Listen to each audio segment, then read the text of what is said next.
of a wave, it's like magic. Oh, rolling, riding, slipping and sliding, it's magic. And you, hey, you're sweet as I.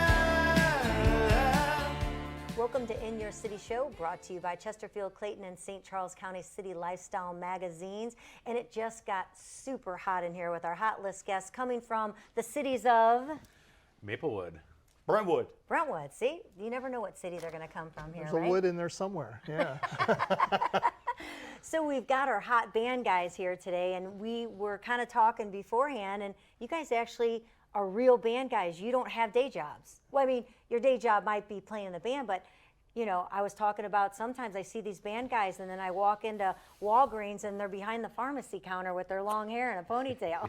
That could be us one day. Or they're a lawyer, or they're an accountant, or, yeah, let's just not stick Yes. with Walgreens. Well, that's just the guy that I ran into was behind the counter as a Oh, pharmacist. that's right, I forgot, that's yeah, right. and I'm like, it looks really weird to see someone that's rocking it out on stage and then see him in a day job, because it's like you just saw him, you know, doing their thing up. That'd be like the Kiss concert you're talking Right. about and seeing Yeah. him, you know, working at McDonald's. Yeah, we're very, very fortunate, both of us, in the fact that we do music for a living, you know.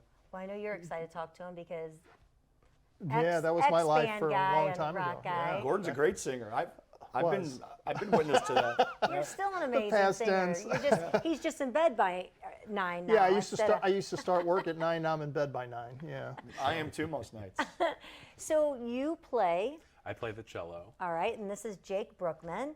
And then Jeff Faulkner, you are? I play guitar and sing. Ooh, and sing too. Yeah, yeah. You know, I always tell them all the time, there's nothing cooler than playing the guitar is really cool, but when you sing with it, I don't know how hot a cello gets singing with it, does it?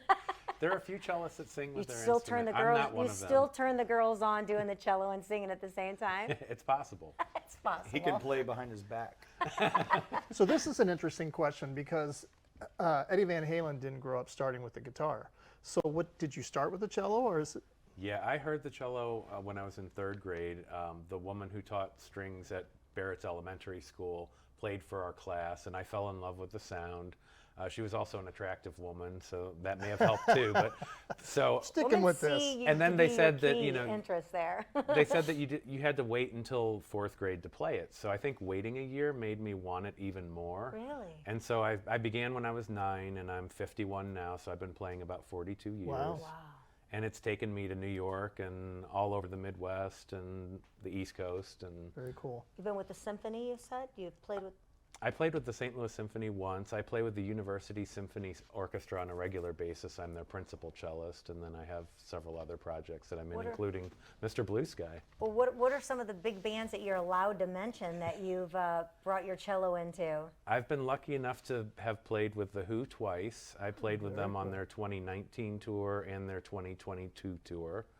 And there was a band in between that played at the same venue that I can't really talk about. And then in You can whisper it to December, us later or no? and then in December I got to play with the Beach Boys. I've also played with Idina Menzel, the Trans-Siberian Orchestra, the St. Louis Symphony Orchestra. I've just had great performance opportunities. So which one was your favorite out of those? You know, it's funny, like, looking back, I really enjoyed playing with The Who. I mean, that was absolutely why. a blast. Like, I was not that big of a fan coming into the gig, but leaving the gig, I had so much more respect for their music after having learned it and performed it with them. Very cool. That's We call Jake the rock and roll cellist. the rock and roll cellist. I like that. How about you, Jeff? So, what Gordon asked the same question. Did you always start out playing the guitar, or when did your? I noticed earlier you said, well, you know, one plays by ear, one reads music. Yeah, I'm not a music reader. That would Came be to you me too. naturally. Yeah. Right. Yeah. I have always I've had the ability to learn by ear, Which is incredible. just hearing something and being able to play it. You know, Gordon mentioned Eddie Van Halen. He is one of the main reasons I started playing guitar, and that was the first instrument I started out playing. Eddie Van Halen, and when I heard Angus Young, you know, I heard AC/DC, and I was like, I think I can do that, you know. And so when I was like 12 years old. Do you have a garage band? Started Were you playing. out in the garage Oh playing? yeah. Lots of those. Poor parents. you know. Like I said, when I heard AC/DC, I said, I think I can do that. But then when I heard Eddie Van Halen, I said, maybe I can do that. Right, yeah. Eddie Van Halen was something I strove to be, and I still strive to be, and I'm nowhere near that good. He was something special. But they, hearing the bands like AC/DC and like Deep Purple and some of those groups that, some of those riffs were a little bit easier. I was like, I think I can latch onto that, And I would come home from school every day, lock myself in my room, play for 4 or 5 hours. My mom would call me to dinner. I'd go to dinner, eat dinner, go back into my room, play 5 or 6 hours. It really grabbed me, and that's, It's a much better thing to be doing when you're growing up than other things. So and anybody that's thinking about playing an instrument, they come to me for advice or whatever. I'm just like, just make sure you're passionate about it. and you're self-taught then? I'm self-taught for the most part. I have studied with So you certain do that. people, and I continue to study with people. As a musician, I think if you just kind of stick with what you've already learned, you're eventually going to hit a wall. Because as you both know, music is an ongoing learning process, man. You can't learn everything about it. Just keep getting inspired and motivated to do more. As soon as you think you've got it figured out, a whole new universe opens up that you haven't even touched yet. Plus the technology around it as well. Yeah. And that comes with a little bit of what you're doing right now. So how did this come about to bring this tribute to the Electric Light Orchestra? So, Mr. Blue Sky, I had been wanting to dip my toe into the tribute band pool, and I just wanted it to be something different, something that hadn't been done in St. Louis yet, something that would be unique. And then I went, and I've been an ELO fan, since I was 15 years old.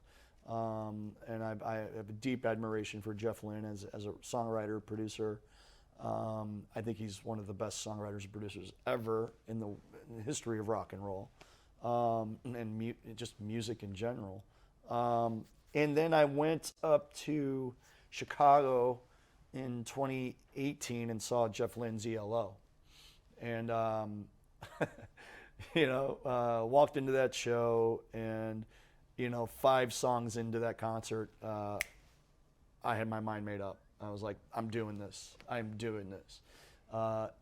Every song he did, it was such a great song, and you tend to forget how many great songs they have. There's so many songs that they have that people don't even know it's ELO, Like what? because it's been in movies or it's been in commercials. A good one would be like the song Showdown. If I say the song, the title Showdown by Electric Light Orchestra, you're going to be like, oh, I don't know if I've ever People are heard gonna that. Google it now. But if you Google it and listen to it, you'll know it, because it's been in tons of commercials. It was just in, the Super Bowl commercial this past Super Bowl. Oh, wow. And he has so many other songs that are in, like I said, movies, commercials. The song "Mr. Blue Sky" has a lot of placement. Is Yeah. that how you came up with the name then? Is that your favorite? Is that why? That is like the song that they are probably most known for. It was also voted The happiest song. the happiest song ever written. And I'll have that's to listen the to kind that of when I'm in a bad mood. that was the kind of vibe I wanted to create with this thing. Yeah. So after I saw that Jeff Lynne's ELO show in Chicago in 2018, I had my mind made up, and I'm like, okay, I'm gonna give this a try, and we'll see how it culminates. And the pieces just came together real fast, And to me, like, as long as I've been doing, this, when something's meant to happen, like, it comes together It just real comes quick. together. Yeah. There are other times when you're trying to put something together and you can't find musicians, you can't find what you're looking for, you can't find a drummer, you can't find whatever. That wasn't the case with this thing, man. And this is not an easy project, because if you're going to do a tribute band, some guys will just say, well, let's just do this 4-piece band, or let's do this, or let's do that. But this is orchestra. This is not just a small project. This is Hence something the that. cello player. So how many people are in the band? We have 10 people. Wow. We have 10 mouths to feed. Yeah. And one of our friends, Abigail, isn't she part of the? Is she Abby part of it? Stahlschmidt is on violin. We have Jesse Youngblood, who is a second violinist. Dave Watkins on guitar, and he sings as well. Ben Moyer on bass. Steve Bonk on drums. Stephen Winter on keys. Charlie Brown on keys. Anna Hamilton on background vocals. And that's everybody, right? And then us two. Yeah. Yeah. That yeah. is a big group. Yeah. Which is the most difficult song to play on that song list? The most difficult song to play, as far as I'm concerned, probably would be Fire on High. And Fire on High, once again, like you hear that title and you're like, I don't know if I've ever heard that, but go listen to it and you'll know the song. And I've heard it in probably many different. And it's an instrumental. It's an instrumental, but you've heard that song 1,000 Gosh, times. the equipment truck, getting everything there, and the lights has to be just outrageously. Yeah, huge. we always bring out a huge production, Great lights lighting and wise, video wall. yeah, lighting wise, production wise, we bring out a lot of stuff You can because bring the I spaceship learned- stage out? we don't have the UFO yet. Not yet. We're working on that. It's funny because not being someone in a band industry or music person, just loving music, you never going to a show with him is, unless it's great, is horrible because he critiques the lighting, he critiques the sound guy. The Am I poor alone sound on guy, that? if he's not good, I mean, I will hear about it all night long It's- about the it's the- sound. So the- you have to have an amazing light and sound person. It's the curse of being a musician. When we go to a concert, we don't hear what non-musicians hear. Like what I would hear.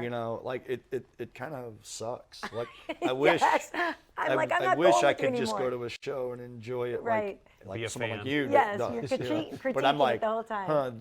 the snare drum doesn't sound quite right, and the guitar's a little muddy, and the Oh, vocals gosh, so aren't I'm not loud going enough. with you I know. always tell either. him my You two aren't favorite seat is allowed. next to the sound guy at a concert because why? Because you're hearing what he's hearing. Yeah. You're yeah. hearing exactly what the sound guy's And hearing. sometimes that's a Where his bad position- thing. Yeah, sometimes depending on who the sound guy is. But yeah, we like the show we have at Chesterfield Amphitheater on September 8th. And that's what I just said. Speaking of production, Yeah. let's talk about this show coming up. Yeah, September 8th, Friday, Chesterfield Amphitheater. As always, huge production we're going to bring out. And I will like to note too that we change the light show up like every show, because I know we have people that come out and see us more than once, and some Got people. your groupies. And we are so grateful for There's a this. So we loyal have people who following. come to every wonderful. show. People are coming to like every show that we do. Wow. So A we want to make sure compliment to you all. that we've got something different going on every time. Whether it's switching up the set list, adding new songs, but the production, the lighting is different every show. And that'll be the case at Chesterfield. And that's September 8th. Yes. Chesterfield Amphitheater. Yep. Do you have some other things lined up for the year, or how do we find out about your upcoming shows? So we're also in the process, slowly like spreading our wings, getting out of St. Louis. We were in Indiana last month at a festival in Highland, Indiana, which went really good. And we were in Chicago earlier this year, and we'll be back in Indiana at another festival in Sullivan, Indiana, in late September 20th. And then we have one more in-town show that's going to happen on December 1st that we will announce at Chesterfield. I'm not at liberty to announce that quite yet, but I hear things Can't gotta wait. change. And also Yeah. we have a website and we have a Facebook page where you can stay up to date on us. yeah, MrBlueSkyMusic.com. Mr. Blue Sky Music. And that's where you can get tickets for the Chesterfield Amphitheater show, or you can go to Eventbrite.com and get Okay. tickets that way. And will you be practicing and locking yourself in your bedroom, getting ready for the show? Always, always. There's lots of woodshedding going on Just let me because know you're playing telephone line. that's in my every show. favorite song. That's in every show. It's Yeah. pretty Alright. much a given. It's one of these things where when you do these tribute shows, you only do we only do like 4 or 5 shows a year. So when it comes time, when we get about 2 weeks out, 2-3 weeks out, it's time to go into the woodshed and start working on these songs again, because you're not playing them on a regular basis, Right. like you do with a regular band. Oh, you know. well, we've appreciated you coming here, talking with us, and letting people know about Mr. Blue Sky, which is Electric Light Orchestra. Yes. And again, that'll be September 8th at the Chesterfield Amphitheater that you're going to be able to see this great group. Oh, should 10. mention too. Yes. Should mention too that opening for Mr. Blue Sky on September 8th at Chesterfield will be A Sky Full of Stars, a tribute to Coldplay. So it'll be a Coldplay tribute, and that's my thing as well. So I'll be opening for myself. but it's actually me. Jeff is going to steal the show the whole night. It's actually me and Ben Moyer, our bass player from Mr. Blue Sky, and Charlie Brown, our keyboard player from Mr. Blue Sky, and 2 other musicians that are doing the Coldplay tribute. You're definitely going to have to get your rest before that evening starts there. Yes, yes. So All it's right. going to be a fun night. Fun night. Jeff Faulkner, Jake Brookman, thank you so much for being with us, and we look thanks for forward having to us. Thank you, seeing Heather. Mr. Blue Sky. Thanks for having us. Awesome. All right. Thank you. We'll be back with another Hot List guest, and who knows from what city that'll be from.